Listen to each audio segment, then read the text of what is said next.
Hello students, a very good morning to all of you. I welcome you in Social Science online class.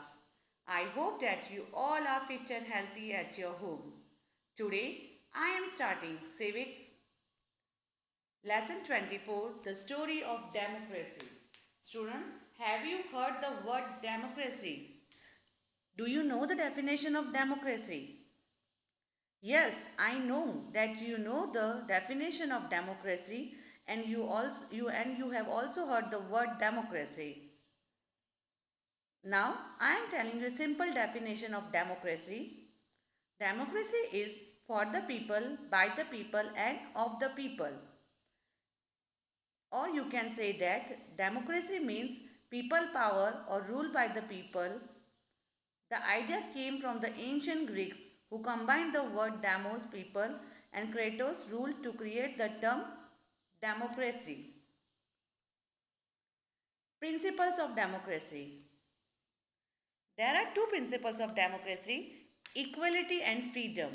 Equality means that all the people are equal before the law and each one should are equal before the law and each one should be given the same benefits and opportunities. Whereas what is freedom? Freedom ensures that all the citizens should get their certain freedoms. Students, as you all know that our our country is a democratic country. Our India is a democratic country and which provides equality to all.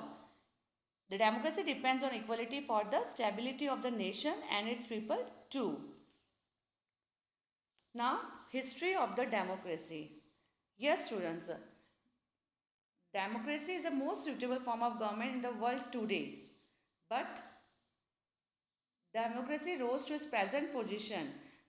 Democracy which we are seeing in our present time, it come to this position by many different interesting stories, or you can say that there is many history of democracy through which our democracy has passes and came to now this position. History of democracy. In history of democracy, first we will go to read about the Greek period, the ancient Greece. What were the birth of the democracy in Greece? How it took part? In ancient Greeks, as I told you, first only the word democracy taken from the Greek words demos and kratos. Demos means the people and the kratos means the rule. So it is known rule by the people. Okay. The Greek idea of democracy was different from the present day democracy, as I told you. What happened in that democracy? All the people can participate in assembly. They can participate in the day-to-day governance except slaves, women and foreigners. All other people can take part in the political decision and were entitled to speak and vote in the assembly, which framed laws for the city states. And this form of democracy is known as direct democracy. What is direct democracy? Direct democracy is a democracy where people participate directly in the process of governance without any interference, without any intermediaries.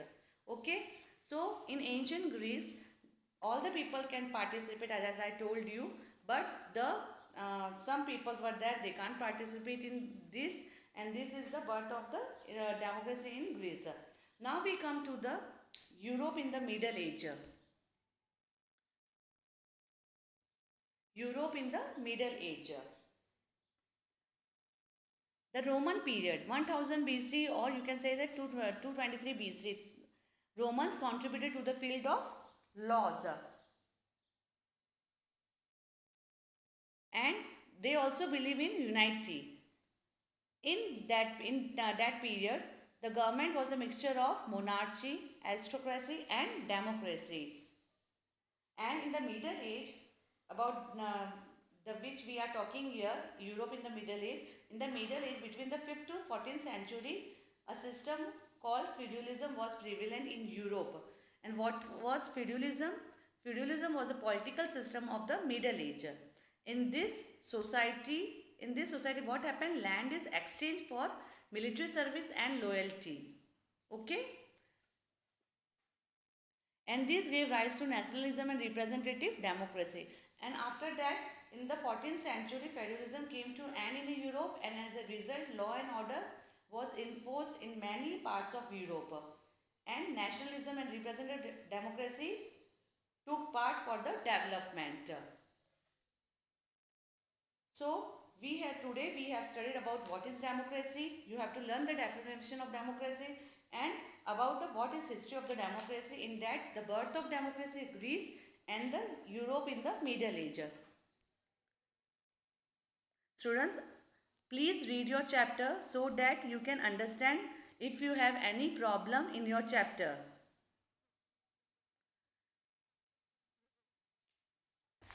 And one more thing, we have completed our geography chapter.